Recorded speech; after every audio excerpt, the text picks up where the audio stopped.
Technology के ज़रिए ही अब भविष्य है। तो एआई का इस्तेमाल करके एम्प्लॉयमेंट जनरेशन हो या यूथ डेवलपमेंट हो, जो विजन केंद्र सरकार का है, आपका है, उस दिशा में आपके किस तरह कदम बढ़ रहे हैं? सिंस फ्रॉम द बिगिनिंग हमने coding and robotic at started at a school level. इसलिए हम कहते हैं कि बच्चों को जब तक हम स्कूल लेवल से ट्रेन अप नहीं करेंगे तब तक ये आगे जाके नहीं हो सकता है। अपनी कोडिंग रोबोटिक पॉलिसी जो हमने started from the 6th standard onwards हमने स्टार्ट किया है। इवन दो हमने स्टार्टअप पॉलिसी हमने इंट्रोड्यूस की है, एआई ड्रिवन पॉलिसी हमने इंट्रोड्यूस की है। इससे यानी ढेर सारे युवकों को आज हम ट्रेन करने की बात यानी गोवा जैसे छोटे राज्य में हो रही है। यानी आप फाउंडेशन के ज़रिए उसका फाउंडेशन बेस आप मजबूत करने के लिए स्कूल लेवल से ही इसकी शुरुआत कर रहे हैं? हाँ, डेफिनेटली हमने इसका तो अभी यानी लास्ट 5 साल से फाउंडेशन लेवल के सभी कोर्सेज हम एट एवरी लेवल पे हम लोग कर रहे हैं। दूसरा सवाल सीएम साहब ये है कि गोवा राज्य एक तरह यूथ स्पोर्ट्स को जाना जाता था। अगर फुटबॉल की बात करूं तो कलकत्ता के बाद में गोवा में एक तरह से एक युवा वर्ग उस गेम को खेलता था, लेकिन अब धीरे धीरे गोवा में फुटबॉल हो या दूसरे स्पोर्ट्स थोड़ा फेड आउट हो गए हैं। उसको यानी स्किल डेवलपमेंट की आप बात कर रहे हैं, लेकिन जब आप खुद को डेवलप करना चाहते हैं तो स्पोर्ट्स एक बड़ा माध्यम होता है, उसके लिए आप क्या कर रहे हैं? Goa is always known for the sun and sea. Now we have added for the spirituality also, we have added for the sports also. After the national games, यानी गोवा में ढेर सारे गेम्स अभी होने लगे हैं, जैसे कि Ironman which is an international event which अभी गोवा में रिसेंटली हर साल हो रहा है। गोवा में इसके बाद में वर्ल्ड टेबल टेनिस हुआ, गोवा में वर्ल्ड बीच वॉलीबॉल हुआ, गोवा में रिसेंटली फीडे चेस फेडरेशन की तरफ से चेस कप हुआ।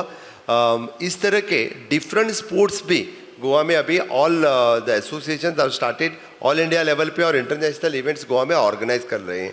गोवा में एक अच्छा इंफ्रास्ट्रक्चर चाहे वो इंडोर हो या आउटडोर हो, इसके लिए हमने किया है। More than the 16 indoor stadiums which is Goa जैसे छोटे राज्य में है। हर जगह पे हर पंचायत लेवल पे द स्पोर्ट्स ग्राउंड किया है। इसीलिए हमने कोचिंग के वजह से गोवा के चाहे वो फुटबॉल हो या चाहे वो स्विमिंग हो, वहाँ पे बच्चों को अपॉर्चुनिटीज़ हमने देने के लिए इस तरह का इंफ्रास्ट्रक्चर ऑलरेडी किया हुआ है। सीएम सर, गोवा एक ऐसा राज्य है जिसका रेवेन्यू मॉडल टूरिज़्म के इर्द गिर्द हमेशा रहा है। आप सेल्फ एम्प्लॉयमेंट जनरेशन की बात करते हैं तो टूरिज़्म एक ऐसा माध्यम जिसके ज़रिए गोवा का रेवेन्यू रहा। इसी वजह से कसिनोज़ गोवा में चलते रहे। कई राज्यों में कसिनो खोलने पर राज्य सरकारें अग्री नहीं करती है, लेकिन आपने ये सोचा कि इसके ज़रिए एक रेवेन्यू मॉडल तैयार होगा जिसके ज़रिए गोवा को एक बड़ा गोवा की तिजोरी में पैसा आएगा।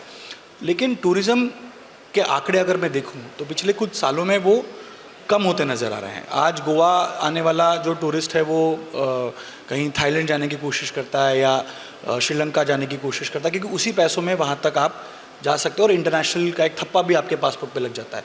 ये धारणा बदलने के लिए आपकी सरकार क्या करे, क्योंकि टूरिज़्म एक बहुत बड़ा आधार है आपके लिए?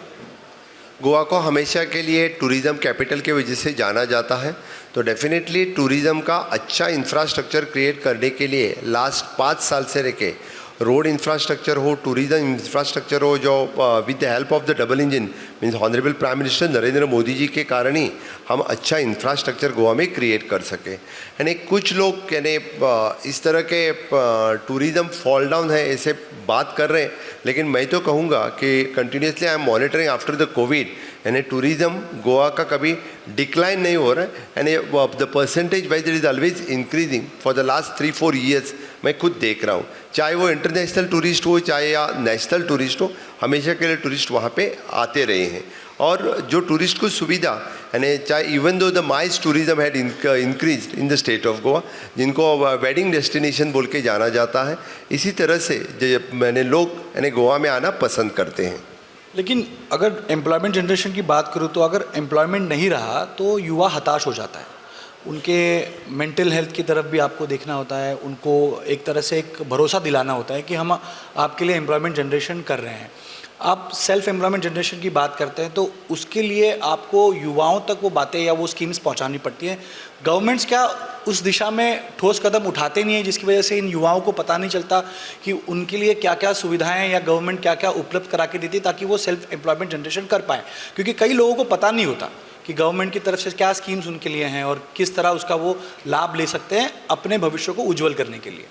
First of all, Goa is working on the happiness index of the state.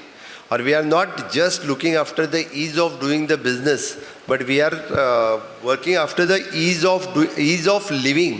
इसके ऊपर भी हम काम करते हैं। जो आपने मेंटल इलनेस की बात कही है, इसके ऊपर मैं कहूँगा कि गोवा जैसे छोटे राज्य में the counsellor appointment in the school, जो since from the middle school से लेके हायर कॉलेज तक हमने जो सेपरेटली काउंसिलर वहाँ पे अपॉइंट कर रखा है। We always talk discuss with the students. जो काउंसिलर के वजह से उसके मेंटल हेल्थ की चिंता हम हमेशा के लिए करते हैं। और रही बात एम्प्लॉयमेंट की, तो द एम्प्लॉयमेंट अपॉर्चुनिटीज़ उनके लिए ढेर सारे, एंड एक तरफ से इंडस्ट्री एकेडमिया कनेक्ट के वजह से तो अपॉर्चुनिटीज़ अभी अवेलेबल हो रहे हैं। The next thing with the ADII center, we are giving the so much opportunities for them to start with the self-employment. With having the Economic Development Corporation, our own bank, from the 2% to the 8% rate of the interest, we are asking them to start with their own business. In the tourism, they can start with the different tourism businesses. In the fishing industry, they can start with the fishing businesses. We are having our own shipbuilding industry, so they can start within the shipbuilding businesses. The 10% of the pharmaceuticals product, which is manufactured itself in the state of Goa. So there is an opportunity in the pharma industry also. And after all, now again the mining business we have started. So there is an opportunity in the mining, sustainable mining business has also started in the state of Goa. तो मुझे लगता है कि गोवा जैसे राज्य में किसी को हताश होने की कोई ज़रूरत नहीं है, जहाँ पे हैप्पीनेस इंडेक्स कितना हाई है। और उस जब सरकार हैप्पीनेस इंडेक्स और ईज़ ऑफ लिविंग की बात करते हैं और ढेर सारे अपॉर्चुनिटीज़ वहाँ पे अवेलेबल है और पूरे देश भर में से लोग और युवा वहाँ आना चाहते हैं और वहाँ आके यानी जो अपॉर्चुनिटीज़ ग्रैब करते हैं। मुझे दिखता है कि ढेर सारे लोग यानी कुछ लोगों को तो लगता है कि गोवा आना it is like in the foreign country में आना। मैं देखता हूँ कि हर बार जब ट्रेन से उतरते हैं डिफरेंट राज्य से आने वाले तो अपॉर्चुनिटीज़ ग्रैब करने के लिए आते हैं।